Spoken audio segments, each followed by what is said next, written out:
Alors maintenant on va se lancer dans les escaliers un peu plus compliqués, comme ça on les aura à peu près tous vus. Donc je me remets au niveau 0, j'ai supprimé l'escalier de base, d'accord, et je vais venir prendre mon escalier par composant. Là j'en ai plusieurs, donc il y a le colimaçon et le colimaçon centre fin. Donc le centre fin, en fait, je viens cliquer le centre, et ensuite chaque point de départ et chaque point d'arrivée, enfin le point de départ et le point d'arrivée pour obtenir mon escalier. Ici, je clique le centre et je clique le rayon. Donc celui-là, je le prends, je viens le cliquer. Donc par exemple, volet droite, c'est sur l'extérieur. Et si on regarde bien, plus je mets un grand rayon, moins mon cercle est complet. Tout simplement parce que j'ai un nombre de marches maximal, d'accord, qui est fixé en fait. Si je le positionne, que je valide, je vais en 3D. Voilà, j'ai déjà mon escalier en colimaçon qui s'est dessiné. Vous voyez, l'escalier en colimaçon, c'est relativement simple. Si je veux le modifier, je clique dessus, je dis modifier l'escalier, par exemple.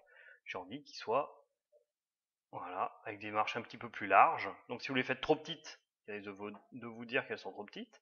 Et plus larges, ça ne dérange pas. Voilà les marches plus larges. D'accord. Il faut quand même faire attention à ce qu'on fait. Donc le colimaçon c'est fait. Maintenant on va se lancer dans le quart tournant balancé, d'accord, et tiens, j'ai envie de le placer là.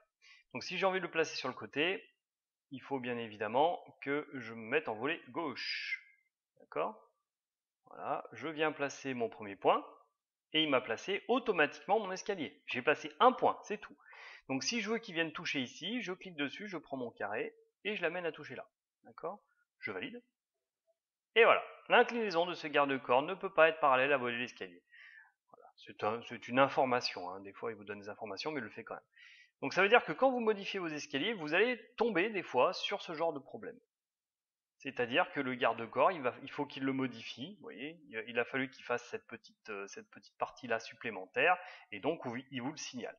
Mais en tout cas, il l'a très bien fait. Là, si je clique dessus et que je change mon garde-corps au mur, hop, il me remet un avertissement parce que c'est discontinu. D'accord, à cause de cette partie-là.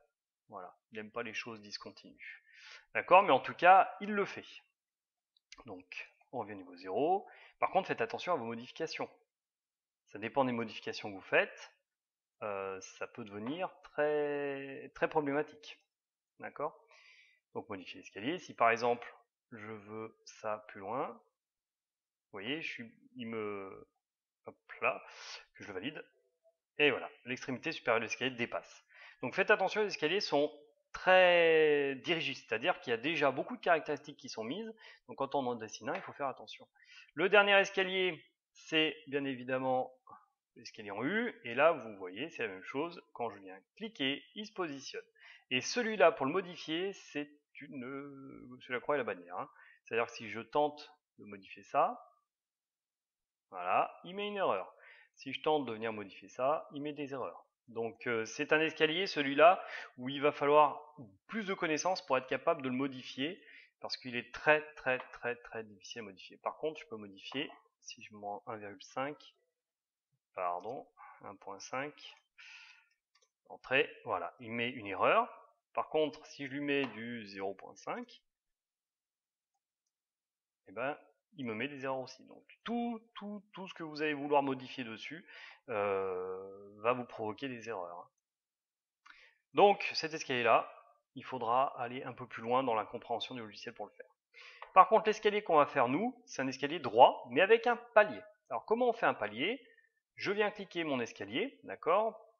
Donc là, je suis justification gauche, on va se mettre à les centres. Voilà. Donc je viens cliquer. Par exemple, je vais faire 8 contre-marches, et ensuite je démarre un petit peu plus loin, où je veux, et je dessine les marches restantes. Je valide. Il me dit la traversée discontinue, encore une fois. Je viens voir en 3D ce que ça donne. Et donc la traverse en effet est discontinue ici, hein.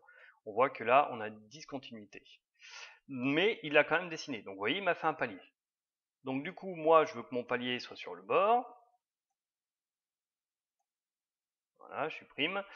Escalier par composant, donc le droit, ça me va très bien. Je vais prendre le volet droit. Je commence à le dessiner, d'accord, sur, tiens, 6 contre-marches. Et ensuite, je viens recommencer ici et je finis. D'accord, là, si je valide, il va mettre le message d'erreur comme d'habitude. Mais si je regarde en 3D, mon escalier est bien fini. D'accord?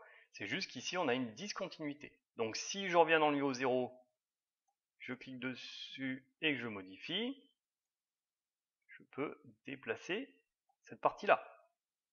Valider. Voilà. Là, j'ai pas eu de message d'erreur parce qu'on est bien continu. D'accord? Donc voilà pour cet escalier, comment on le fait. Bien évidemment, vous pouvez changer tout ce que vous voulez ensuite dessus.